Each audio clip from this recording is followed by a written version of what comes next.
nor with such halting bare bones broadcasting. I will break into song. I'm bending over all leaf clover that I've certainly bent over before. It's human living. It's really cool. I like this clover I bent over, you know. Well, I'm bending over a four-leaf clover, and I like bending over this clover. I'll not pick it. I'll remember I saw it, and leave it grow and grow. Maybe it'll multiply. Oh, pasture of four-leaf clovers will come someday, and humans will walk through these four-leaf clovers and never have bad luck anymore that day. Yeah. I'm gonna bend over this four-leaf clover. What a really nice place to play a meadow with a four-leaf clover. Sounds like a damn good idea to me. Yeah. Even though there's only one four-leaf clover that I found in the meadow. One four-leaf clover, you know, in a whole cosmos. I'll treasure this clover and learn all about it. I'll learn more about it than I'll ever find anywhere else before I go anywhere else. I'll understand all about this clover.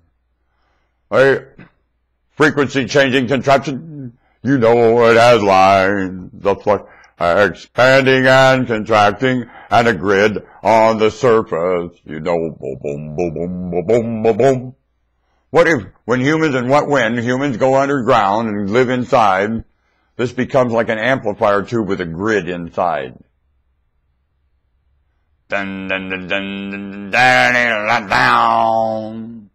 And you get a flow going through the planet, and humans put something on that grid. Do you think it will amplify the effect of it frequency changing that it's doing all the time now? Wow. It sounds like a jet engine when you look at this thing as an electron, man, what you can do to this electron, an electron's very envious of and wishes it could. This thing will never have to, when you push the green button here, you won't have to wait ever for the connection. Won't that be exciting? Wow. I get so frustrated now pushing that green button on this rinky-dink idea. That I find highway robbery to anyone owning one. The length of time after you push that green button before that connects has taken the electron and go. Have you ever seen an electron doing Tai Chi?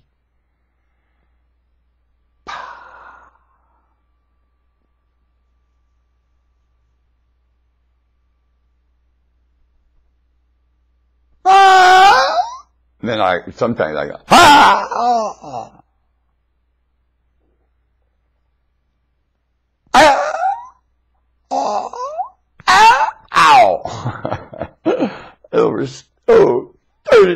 You did that!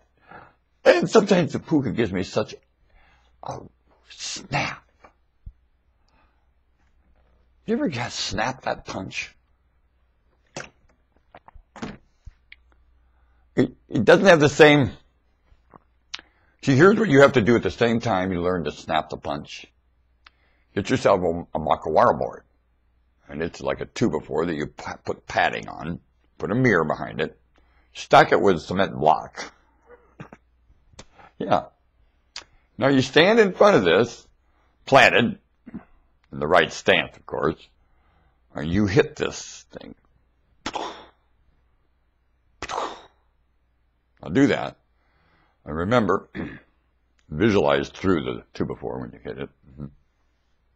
Don't bleed all over this thing like I did. I got in trouble I hit it so many times my knuckles bled, and I got in trouble you're hitting this bloody. Stop it.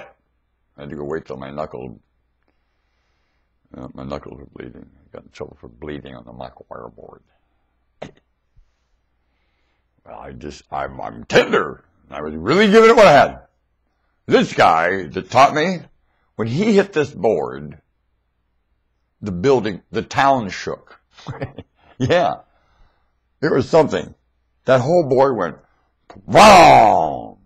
All the blocks went, wow, wow. Yeah. He could really hit that thing. And when he snapped a punch, now this guy is deadly. You put both those trainings together, God have pity on anyone he ever hit. One time. It would just take one time. Anywhere in your anatomy, it would go crush. Instantly. It wouldn't sting, it would crush. Know it. He would visualize about this much deeper than the surface of your anatomy and drive his fist to that point. In a split instant, it would make a bullet look something extremely slow, like pushing the green button on this. Want to bet? I used to watch him do it, practice it. I remember my thoughts, I think, my God, what I witnessed in my life. I read about him on the web. He went on to do a lot of nice things for this nation.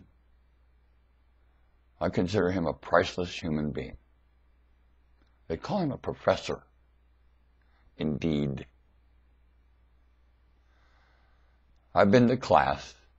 You know what I think of class. I've been there. Some classes are different than others.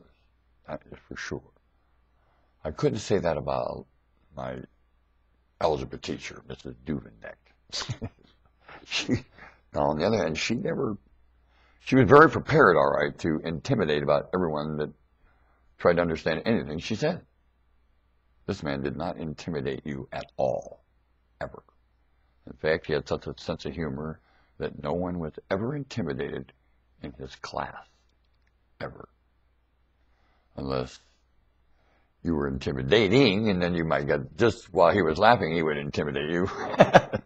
Oh, yeah. You would hurt. Mm-hmm. You felt pain. If you were an intimidating human being in his class. If you planned to take his lessons and go out and intimidate somebody, he pretty much could sense that about you and fix you up real good. Oh, yeah. Very quite a character that way. Very detective-minded human being. And I had a little intimidating in my soul, and he pretty much took care of that, and it'll always remain a priceless experience for me that I don't want to intimidate anything ever again. Thanks to him and many other people.